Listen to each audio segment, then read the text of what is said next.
আল্লাহ এত অপমান করেছে। ওয়ালা ইয়াহসাবান্নাল্লাযীনা কাফারু আন্নামা নুমলি লাহুম খায়রুল লিআনফুসিহিম ইন্নামা নুমলি লাহুম লিয়াজদাদু ইসমা ওয়া লাহুম আযাবুম মুহিন। এই ছেলে, ইয়ার কি মারো, জাহান্নামে যা। বসে তো সে মাথা কিছু।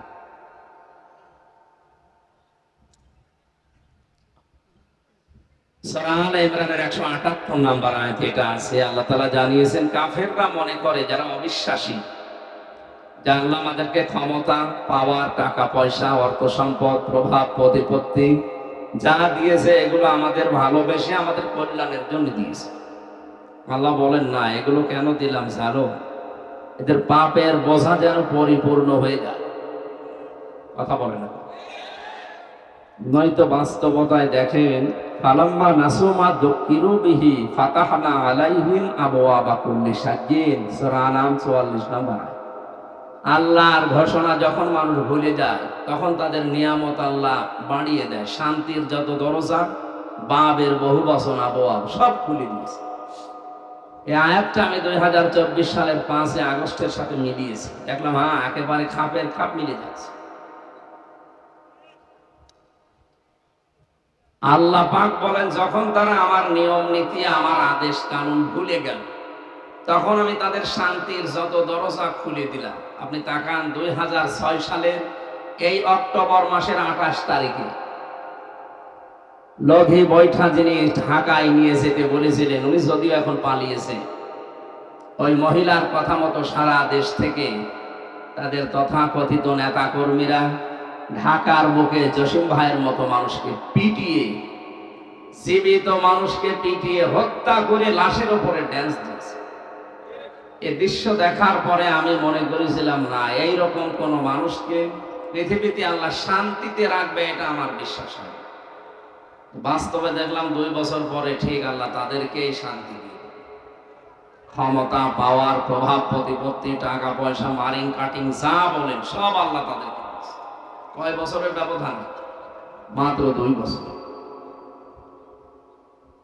আল্লাহ রাব্বুল আলামিন বলেন, হাত্তা ইদা ফারিহু বিমা উতু, তাদেরকে এই দানকৃত ক্ষমতা, পাওয়ার, শান্তি যা বলেন সব পাওয়ার পরে যখন তারা মেতে আছে, আমার নিয়ম নীতি যখন তারা ভুলে গেছে, আখাযনাহুম বাগতাতান। আরবি গ্রামার যারা বোঝেন, আখাযনা একালিফ টান আছে, এখানে কর্তা যিনি, ফাইল যিনি কাজ করবেন, তিনি সরাসরি আল্লাহ।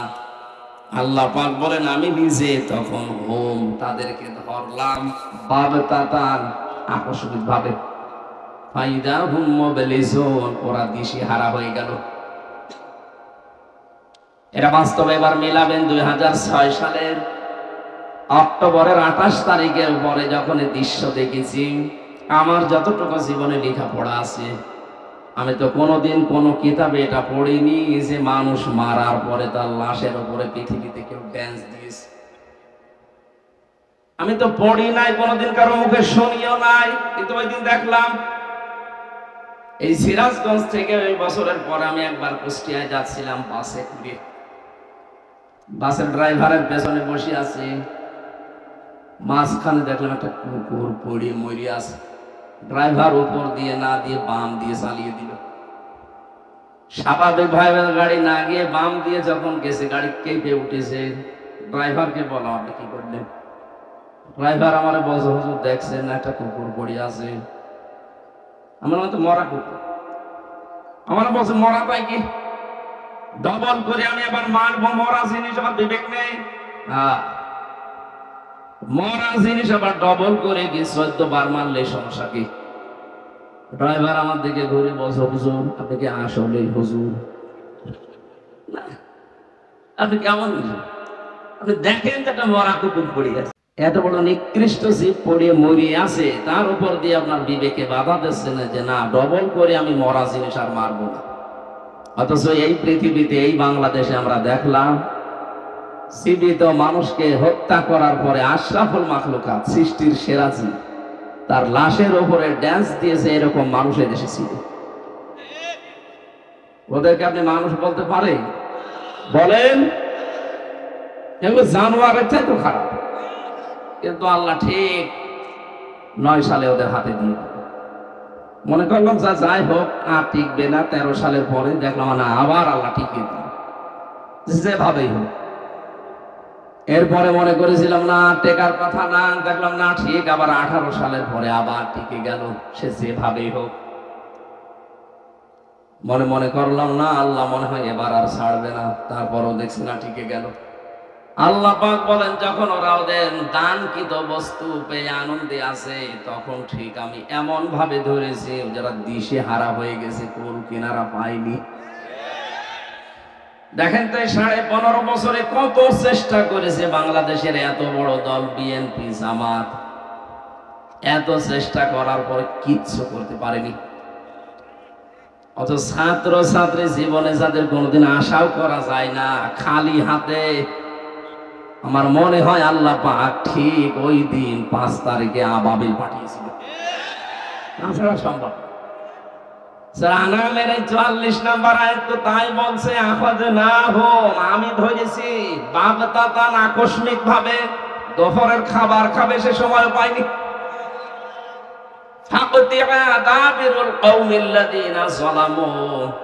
জালেমদের শিকড় এদেশ থেকে কেটে দেওয়া হয়ে গেছে। কেটেছে কে জানা নেই, এর ফাইল জানা নেই। সুতরাং যিনি কেটেছে আমরা এক বাক্যে বলতে পারি, যদিও ছাত্র ছাত্রীদের নাম বলা হচ্ছে, এদের যিনি মালিক আমাদের আল্লাহ নিজে কেটে দিয়েছেন। এদেশে জালেমদের কোনো শিকড় থাকবে না, এইটাই শেষ কথা। কারণ জালেমরা আমাদের মামলার আসামি না। যদিও অনেকে মামলা দিতে বলছেন যে মামলা দেন, মামলা দেব, মামলা তো অবশ্যই দেব, কিন্তু জালেমদের এই মামলা দিয়েই শেষ না, ওরা আল্লাহর মামলার আসামি। টের পাচ্ছে? এটাকে আমি বানালাম না। সূরা শূরা 25 নাম্বার পারা 6 নাম্বার পৃষ্ঠার 13 নাম্বার লাইনের 42 নাম্বার আয়াতে আছে, ইন্নামাস সাবিলু আলাল্লাযীনা ইয়াযলিমুনান নাস ইলা আখিরি আয়াত। আমি যত তাফসীর পড়েছি বাংলাদেশে 42টার উপরে আয়াতের সাথে মিলিয়েছি, সব মুফাসসির আয়াতে এক বক্তব্য দিয়েছেন। আল্লাহ বলেন, আমি নিজে জালেমদের বিরুদ্ধে মামলা দেব। 850 বছর আগে পালিয়েছিল লক্ষণ সেন। পৃথিবীর এই বিশাল ইতিহাসের পরে আমি পড়ে দেখেছি ওনার নাতনি পালিয়েছে 850 বছর পর। এত বিশাল ইতিহাসে কেউ পালিয়েছে আমরা শুনিও নাই, দেখিও নাই। কথা বলে না কেন? পৃথিবীর ইতিহাস পুরো পাল্টিয়ে দিয়েছে জালেমরা। একবারে 350 এমপি পালিয়ে যায়। পৃথিবীর কোন দেশে আছে বলেন তো? দেশটা কোন অবস্থায় চলে গিয়েছিল আপনি টের পাচ্ছেন না? জাতীয় মসজিদের ইমাম পর্যন্ত পালিয়েছিল। শয়তান আবার শুনলাম এসেছিল জোর করার জন্য, জোতা পিটা খেয়েছে। লজ্জা আছে, আবার পরের দিন বলছে যে মানুষ আমাকে জোতা মেরেছে কিন্তু আমার গায়ে লাগে। শয়তান, ওর বাবা তো ভালো ছিল, তুই কোন কাল পিঠে? এই জালেমার মতো মানুষকেও নাম দিয়েছিল কওমি জননী। অথচ এই পৃথিবীর সবাই এখন এক বাক্যে স্বীকার করছে। শুধু এই দেশে আমি কয়েকদিন আগে সিঙ্গাপুর, মালয়েশিয়া সহ কয়েকটা দেশ থেকে আসলাম, পৃথিবীর প্রতিটি মানুষ এখন নিকৃষ্ট ভাবে একটা নাম গালি হিসাবে উচ্চারণ করে, সেটা হাসিনা। ইয়াজিদ যে নামটা ছিল, জুলুম করার কারণে তার নামটা গালি হয়ে গেছে। এখন যদি কোনো হিন্দু কেউ বলেন ভাই ছেলে হয়েছে 5000 টাকা দেবো, ইয়াজিদ রাখেন, নাম হইল তো গালি। কাউকে যদি আপনি রাগাতে চান কিচ্ছু বলবেন না, বলবেন ইয়াজিদের বাচ্চা, এমনি রেগে যাবেন। আমার মনে হয় যে অবস্থা আল্লাহ তৈরি করে দিয়েছে। আর কিছুদিন পরে কাউকে যদি রাগাতে চান বলবেন হাসিনা, এমনি রেগে যাবেন। আল্লাহ পাক বলেন ওদের পাপের বোঝা যখন পরিপূর্ণ হয়ে যায়, তখন আমি নিকৃষ্ট আযাব দিয়ে তাদেরকে ধরি। এমন অপমানজনক আযাব আল্লাহ দিয়েছেন। এই যে কালামানিক, ওর বিসি পর্যন্ত উড়ে গেছে। হ্যাঁ, ওর জীবনে সংসার করার কাজ শেষ। আমার তো যতটুকু ইতিহাস পড়া আছে, পৃথিবীতে কাউকে এত অপমান আল্লাহ করেছে আমার মনে হয় না। সুপ্রিম কোর্টের বিচারপতি জালেমদের সবচাইতে বড় হাতিয়ার ছিল বিচার ব্যবস্থায় এই হারামি। নামটা আর নিকৃষ্ট করে নিতে পারলাম না। আল্লাহ এত অপমান করেছে এমনি না, অমানবতার বিরুদ্ধে সরাসরি অবস্থান নিয়েছিল। কোরআনের পাখি শহীদ আল্লামা দেলাওয়ার হোসেন সাঈদীকেও ফাঁসি দিতে পেরে নাকি জীবনের ভালো কাজ করেছে। মানুষের ভেতরে আল্লাহ এই জন্য ওর প্রতি ঘৃণা তৈরি করে দিয়েছে। কথা বলেন ঠিক কিনা? এইটাই বাস্তব। পৃথিবীতে যারা আল্লাহর হুকুমের বাইরে চলে যায়, জনগণের উপরে যখন মানুষ জুলুম করে, তখন ওই মানুষের উপরে আল্লাহ পাক তামাম দুনিয়ায় যত সৃষ্টি আছে সবার ভেতরে ঘৃণা তৈরি করে দেয়। সুতরাং এখন যে অবস্থা হয়েছে এটা আমাদের জন্য না, তারা নিজেদের কামাই নিজে পেয়েছে। তাদের পাপের বোঝা আল্লাহ পরিপূর্ণ করি একেবারে ধরেছে। এমন ধরা ধরেছে যে জীবনে আর ধরা লাগবে না। বাংলাদেশের কোন জায়গায় ৫৬,০০০ বর্গ মাইল আমি ঘুরে বেড়াচ্ছি, কোন জায়গায় এখন এই পরিচয় দিয়ে কেউ টিকে থাকতে পারবে না যে আমি লীগ করি। বললে জনগণ পিটাবে। কথা বলেন, এই যে বললে জনগণ পিটায়, পিটাতে যায়। এটা অবস্থা করে দিয়েছে কে? আল্লাহ এই অবস্থা পুরো পাল্টিয়ে দিয়েছে। অথচ আগস্টের ৫ তারিখের আগে দৃশ্য পুরো উল্টা ছিল।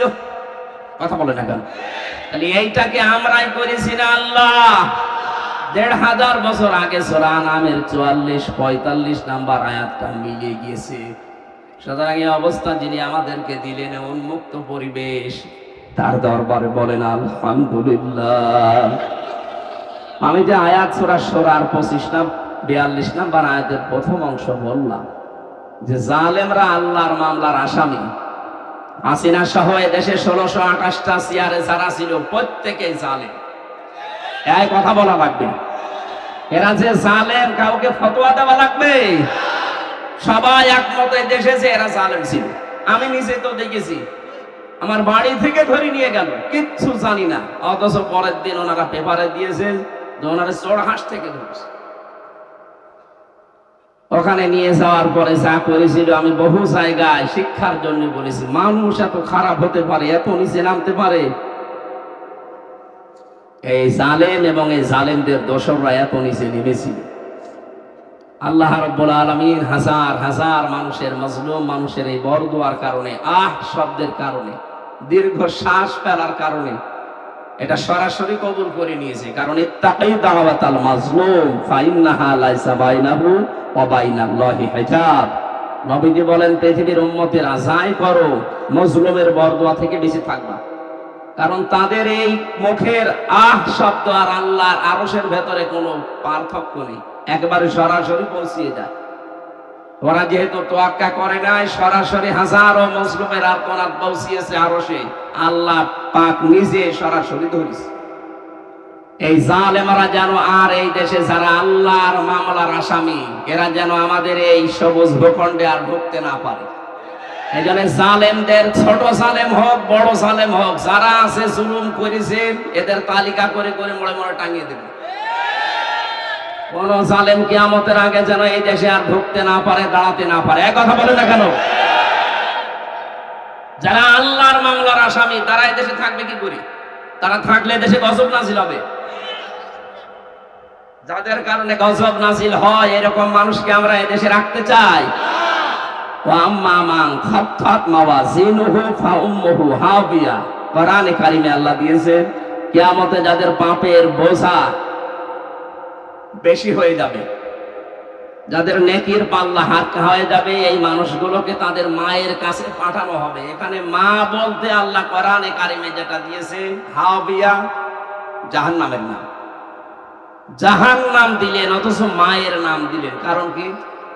তাফসীরের ভেতরে মুফাসসিরিন ইকরাম লিখেছেন পৃথিবীতে মানুষেরা মায়ের কাছে নিরাপদে থাকে বেশি। কথা বলছেন এখন? মায়ের কোলের চাইতে নিরাপদ জায়গা দুনিয়ায় আছে? আর যেহেতু ওনাদের মা গেছে, আমরা চাই এদেশে এখনো 14 জন জালেম আছে। 14%, 100 জনের 14 জন এখনো পর্যন্ত দেশে আছে। তারা দুর্বিসন্ধি চালাচ্ছে মাঝে মাঝে। আমরা চাই তারা মায়ের কাছে চলে নিরাপদে থাক। এদেশে আপনাদের আসার দরকার নেই।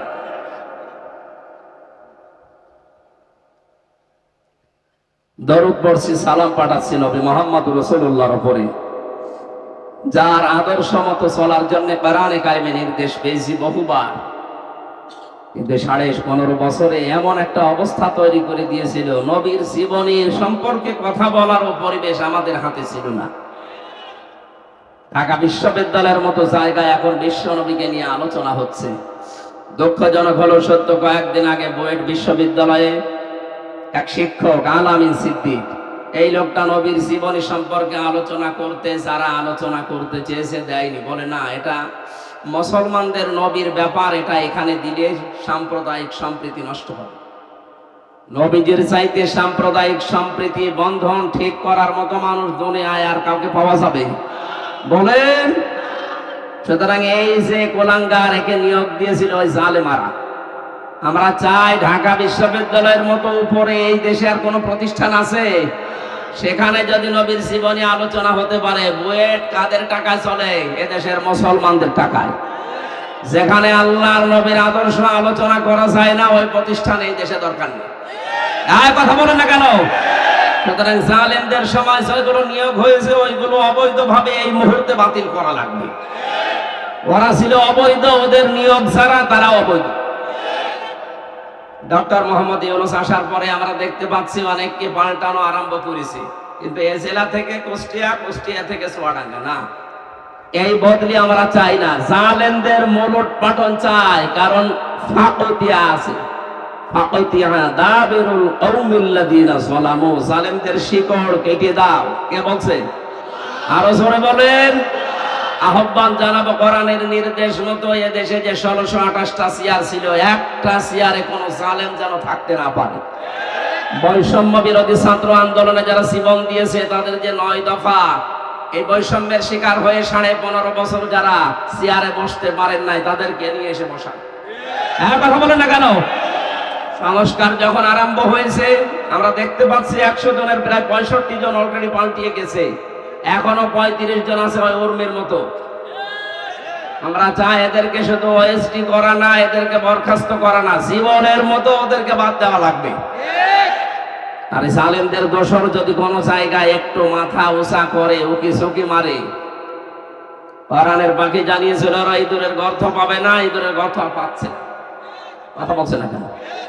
উনি বলেছিল যে তোমরা খালি নাড়া দেওয়া হবে, দিল্লি গিয়ে পড়বা, ঠিক তাই বলছে। ওনার আর একটা স্বপ্ন ছিল, জালেমদের নাকের উপরে এই দেশে কালেমার পতাকা পথ করে উড়বে। সেই সময় সামনে আসতেছে। কথা বলেন। আগস্টের 5 তারিখের পর থেকে আজকের এই দিন পর্যন্ত আপনি একটা জরিপ দেখেন, এদেশে এখন 100 জনের 58 জন মানুষ চাচ্ছে আল্লাহর এই কোরআনের ব্যবস্থা চালু হোক। দেশের মানুষ এখন বুঝে ফেলেছে যে 53 বছরে কোরআন না থাকার কারণে বহু কিছু থেকে আমরা বঞ্চিত হয়েছি। আপনি এইটাকে এনে দেন, যত রকমের অধিকার আছে, যারা সুসুর ভয় দেখাচ্ছে না আজ মেয়েদেরকে, যারা এটা কায়েম হয় তোমরা কিন্তু ঘরবন্দি হয়ে যাবে। আমির জামাত ডাক্তার শফিকুর রহমান জানিয়েছে, যদি ইসলাম আসে এদেশে সবচাইতে বেশি নিরাপদে থাকবে মেয়েরা। কথা বলেন না কেন? কিছু মানুষ বলছে আমরা একটু লাল পানি খাই, একটু ডাল খাই, একটু বাবা খাই, বিড়ি খাই, আকিস বিড়ি আর আজিজ বিড়ি, এইটা আর কি হবে না? আপনার তো অসুবিধা। যদি ইসলাম এদেশে কায়েম হয়ে যায়, যারা একটু পানি খাওয়ার অভ্যাস আছে, এমন পরিবেশ তৈরি হবে আপনার পানি খেতে মনে চাইবে না। কেন? মসজিদে মানুষ প্রবেশ করে, যার বিড়ি খাওয়ার নেশা উঠেছে, ও কি মসজিদের এরিয়ার ভেতরে বিড়ি খেতে পারে? কারণ কি? ওই জায়গাটা চলছে কার হুকুম মতো? এই জন্য প্রবেশ করার সময় মানুষ বলে আল্লাহুম্মা আফতাহ লি আবওয়াবা রাহমাতি, যত রহমতের দরজা সব আল্লাহ তুমি খুলে দাও, কারণ পুরাটাই রহমত। পুরাটা কি? ওখানে আল্লাহর বিধান চলে। এই জন্য পুরো জায়গা যদি আল্লাহ রহমত বানিয়ে দিতে পারে, এই 56,000 বর্গ মাইলে যদি কোরআনে কারিমের 500 আয়াত আমরা কায়েম করতে পারি রাষ্ট্রীয়ভাবে, পুরা দেশটা হয়ে যাবে তখন আল্লাহর রহমতের জায়গা। এখানে বাস করলে তখন আপনার আর এই আকিস বিড়ি বলেন, আজিজ বিড়ি বলেন, খেতে মনে চাইবে না। আমরা এরকম পরিবেশ চাই না। মারা যাওয়ার সময় আপনি জান্নাতি হয়ে মারা যেতে পারবেন। খলিফাতুল মুসলিমিন হযরত ওমর রাদিয়াল্লাহু তাআলা আনহু রাষ্ট্রের দায়িত্ব পালন করে বাড়িতে প্রবেশ করলেন। হঠাৎ দেখলেন বারান্দার উপরে কাটা লাশ পড়ে আছে, টুকরা টুকরা করা। তিনি বললেন, আমি দেশ চালাই কোরআন দিয়ে, আর আমার এই দেশে আমার ঘরের বারান্দায় 12 টুকরা মাসুম একটা বাচ্চাকে কেটে কেটে কে এইভাবে রেখে গেল, এত সাহসকার। তদন্ত কমিটি গঠন করলেন। 3 দিন পার হয়ে গেল, কোনো খবর নেই। তার খাওয়া দাওয়া পর্যন্ত বন্ধ হয়ে গেছে। কারণ দেশে কোরআন চলা অবস্থায় বিনা কারণে বিচার বহির্ভূত একটা হত্যাকাণ্ড ঘটে গেল, আমি বিচার করতে পারলাম না। আমরা তো এরকম শাসক চাই। অথচ 1880 জনের উপরে মারা যাওয়ার পর ওই জালেমানাকে ষড়যন্ত্র করছিল যে সব মেরে ফেলো, তারপরও আমি চেয়ার ছাড়বো না। মানুষ একজন মারা গেছে তাই তার ঘুম বন্ধ হয়ে গেছে, খাওয়া দাওয়া বন্ধ। সেও মুসলমানদের দায়িত্বে ছিল, ইনিও মুসলমানদের দায়িত্বে ছিল। একজন দুইজন মারা গেলে তো আপনার সব বন্ধ হয়ে যাওয়ার কথা ছিল। এত মানুষ হত্যা করার পরও আপনার হত্যার নেশা মিটে না। ওনার কাছে যে ছিল তারাই বলেছে, এই যে আমার ফাঁসি চাই, এই বইটা একটু পড়ে দেখেন, বীর মুক্তিযোদ্ধা মতিয়ার রহমান রিন্টু সাহেব লিখেছে। ঘনিষ্ঠ মানুষ ওনাদের, আমি পড়াটা পড়ে দেখেছি, এই বইটা উনি নিজে লিখেছে। এই পৃথিবীতে আমি এই মেয়েটার কাছে থেকে দেখেছি এর সব চাইতে বড় নেশা রক্তের নেশা। রক্ত দেখলে ওর আনন্দ লাগে। এই জন্য তো এত আবু সাইদ এত মুগ্ধ। এই বাংলাদেশ থেকে বিদায় নেওয়ার পরে ওর মনের ভেতরে একটু নড়াচড়া করেনি। আরো সেনাবাহিনী প্রধানকে, পুলিশ প্রধানকে বলেছে সব মারো। এটা যে প্রমাণ হয়ে গেছে তার ভিডিও ক্লিপ পাননি। পৃথিবীর নিকৃষ্ট স্বরাষ্ট্রমন্ত্রীর তালিকায় যার নাম ওই কামাল, ওই লোকটাকে পুলিশের প্রধান, সিআইডিরা, কনস্টেবলরা দেখাচ্ছে যে স্যার একটা মারিস দো, একটা মরে আর একটা পালাই না। এরপরে আবার ওদেরকে রেখে দিয়েছে, এখন আবার বিচার করা লাগবে। সাক্ষী প্রমাণ, কিসের সাক্ষী?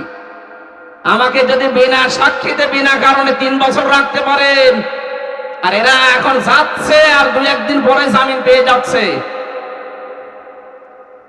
আমরা চাই জালেমদের কোনো জামিন নেই। কিসের জামিন? ওদের সব প্রমাণ আছে পৃথিবীতে। শাপলা চত্বরে হত্যার এই ক্লিপগুলো নেই? এই কথা বলেন না কেন? আজকে সাংবাদিক মাহমুদুর রহমান কুষ্টিয়ায় গেছে। 6 বছর আগে ওনার উপরে যে হামলা হয়েছিল, যার নেতৃত্বে আমাদের কুষ্টিয়ার যিনি দায়িত্বে ছিলেন ওই সময়, হানিফা, এই লোকটা সহ যিনি প্রধান আসামি যাকে করা হয়েছে, যে পালিয়েছে ওনাদের মা, 100 কত জনের নামে দিয়ে মামলা দিয়েছে, হত্যা মামলা। আমরা চাই এই মামলাটারও বিচার খুব তাড়াতাড়ি হোক। যে যেখান থেকে পারেন জালেমদের নামে হামলা মামলা দিয়ে জর্জরিত করে দেন, কারণ ওরা এমনি আল্লাহর মামলার আসামি। বলেন বলেন তো, যিনি বিচার করবে, যিনি রায় দেবে, তিনি যদি মামলা দায়ের করে তো ওর বাঁচার আর কোন পথ আছে? সুতরাং ওরা ধরা খাবে। জালেমদের দুনিয়াও শেষ, আখিরাতও শেষ। ওরা যখন জাহান্নামে যাবে এটা প্রমাণ হয়ে গেছে। জালেমরা যাবে জাহান্নামে, আর কোনো ফতোয়া লাগবে না। আল্লাহ বলেন, হে নবী, আপনি কি মনে করেন যে আমি জালেমদের সম্পর্কে কোনো খবর রাখি না? সবচাইতে বেশি খেয়াল রাখি আমি জালেমদের প্রতি। খালি ওদের একটু ছাড় দেই, দেখি কতদূর চাই। যখন একটু বেড়ে যায় তখন ওদের পাপ পরিপূর্ণ করে দেয় আমি ধরার জন্য। আমার মনে হচ্ছে কোরআনের আয়াত 1500 বছর আগে নাজিল হলে ওই বাংলাদেশ দেখে দেখে এগুলো নাজিল হচ্ছে। 3 দিনের মাথায় এক মহিলা যুবতী তার বাবাকে নিয়ে এসে বলে, খলিফা, ওই যে লাশের কারণে আপনার ঘুম আসে না, ওই লাশটা আমার ছেলে, আমি নিজে ওকে টুকরা টুকরা করেছি। হযরত ওমর বলে, মহিলা কি বলো, মাথা ঠিক আছে? বলে, হ্যাঁ ঠিক আছে। কেন করলে কাজ? আমার বাবা, আমি সহ একটা পাহাড়ি এলাকায় থাকতাম। ওখানে কিছু মানুষ 4-5 জন হবে, এরা শিকার করতে গিয়েছিল এলাকায়। আমার রূপ সৌন্দর্য দেখার পরে এই মানুষগুলো আমার বাবাকে বেঁধে রেখে আমার সম্ভ্রম নষ্ট করে ফেলেছে। আমি গর্ভবতী হয়ে যাই, শেষ পর্যন্ত এই সন্তানটা দুনিয়ায় আসে। হযরত ওমর বললেন, তাহলে মারলে কেন? মেয়েটি জবাব দিচ্ছে, খলিফা, আমি কোরআনে কারিমের হাফেজা, কোরআন আমার মাতৃভাষায় যেন আমি কোরআন বুঝি। কোরআনে আমি নিজে পড়েছি, ওয়াতুল্লিম বাদা যালিকা জানিম। পৃথিবীতে ডাইরেক্ট যারা কোরআনের বিরুদ্ধে অবস্থান নেবে, হে নবী আপনি দেখবেন তাদের জন্ম ঠিক নেই। জানিম শব্দের শাব্দিক অর্থ যার সন্তান। জানিম মানে বলেন যে জালেমরা বিদায় নিয়েছে, এখনো অনেকে জালেমদের দোসর আছে, এমনকি মুনাফিক বাংলাদেশে আছে।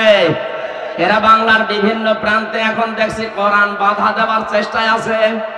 কয়েকদিন আগে কুষ্টিয়ায় এক নামে চেয়ারম্যান সাবেক এই শয়তান বাধা দিয়েছে। কোরআন যারা বাধা দেবে, এটা তো আমার মুখ দিয়ে শুধু অ্যাডভার্টাইজ হচ্ছে, কথাটা আসলে কার বলেন তো? সুতরাং কোরআন যারা বাধা দেবে প্রচার করতে বুঝবেন ওদের জন্মের ঠিক নেই। এটাকে আমি বানিয়েছি, এটা প্রমাণ হয়ে গেছে। আয়াতের তাফসীর করেন আপনি, হাক্কানি নবীজি কোরআন প্রচার করতে গিয়ে বাধা দিয়েছিল এক লোক। ওয়ালিদ ইবনে মুগীরা, নবীজি বললেন তো জন্ম ঠিক নেই। কি বললেন? বলে হ্যাঁ ঠিক বলেছি। মায়ের কাছে জিজ্ঞাসা করো। মায়ের কাছে গিয়ে বলছে, মা আমার বাবাকে। তোর বাবা তো তোর বাবা। বলে না, ও বাবা আমি মানি না, আমার আসল বাবাকে। মা বলছে, ছেলেরে তোর মাথা খারাপ হয়ে গেল নাকি? এতদিন তো কিছুই বললি না, হঠাৎ কি হয়েছে? বলে মোহাম্মদ আমাকে বলেছে আমার নাকি জন্মে ঠিক নেই। মা বলছে, সন্তান কেন তার পেছনে লাগিস? ওই ছেলে যা বলে ঠিকই হয়। আসলে তো জন্মে ঠিক নেই। তোর বাবা ছিল ওই সময় ব্যবসায়, বাড়ির রাখাল দিয়ে তোর জন্ম। এটা তো প্রমাণ হয়ে গেছে। কোরআন প্রচারে যারা বাধা দেবে, এরা এই পৃথিবীতে জারজতে 13টা কর্মসূচি থাকে দুনিয়ায়, 13টা কাজ বেশি করে ওরা। এই আয়াতের পরবর্তীতে আপনি দেখবেন 26 নম্বর আয়াত পর্যন্ত। আপনারা সময় পেলেন, এমন সময় তুললেন, এখন তো তাফসীর করতে গেলে সময় লাগবে। এখন তো সামনে আবার আযান, নাকি 3:30 বাজে? আমার এই ঘড়ি নষ্ট নাকি? 3:30 বাজে না? আসরের নামাজ তো ফরজ, কি করা যায় বলুন তো? নামাজের সময় চলে যাচ্ছে, নামাজ পড়ে আবার শুরু করে হয় এভাবে না। এটা আর 5 মিনিট আছে নামাজের সময় চলে গেলে আবার তো গোনা হবে। আপনারা আগে নামাজ পড়ে নেবেন। এত দেরি করে তুললেন কেন? আমি এসেছি সেই 12:30টার সময়, এত দেরি হয়ে গেল। আর দ্বিতীয় বক্তা আরো আগে তুলে দিয়ে শেষ করতে পারতেন। এত কথা বলা লাগে। আমার জন্য আপনারা যেহেতু আসেন বলেন, তাই আমার একটু সময় দেবেন না? 1-1.5 ঘন্টা সময় না দিলে আমি কি কথা শেষ করব? তাফসীরুল কোরআন মাহফিল লিখেছেন, তাফসীর করতে হলে তো সময় লাগে না? কিভাবে কি বোঝাবো বলেন? হচ্ছে না। আমরা সূরা হুদ থেকে 36 নাম্বার 37 নাম্বার, এই যে নৌকায় যাদেরকে তুলেছিল, কোরআনে কারিমে আল্লাহ 1000 বছর আগে এই তথ্যগুলো দিয়েছে। বাংলাদেশের সাথে আমি মিলিয়ে দিতাম যে নৌকায় কাদের তোলার দরকার ছিল আর তুলেছেন কাদের। আজকে মনে হয় আর হবে না এইভাবে। আপনারা মাহফিল নিলে রাতের বেলা মাহফিল নিন, রাতে না ছাড়া এই দিনের বেলায় গ্যাঞ্জাম হয়, সময়ও পাওয়া যায় না। আর 14টা করে বক্তা রেখেছেন, এইভাবে হয় না। আল্লাহুম্মা আমিন। লা ইলাহা ইল্লা আনতা সুবহানাকা ইন্নী কুনতু মিনাজ জালিমিন। রব্বুল আলামিন, তোমার বান্দা বান্দিরা তো বড় আশা নিয়ে এসেছিল, এরা বসেছিল, কিন্তু ফরজ নামাজ আমাদের সামনে, এই জন্য আমরা শেষ করে দিলাম।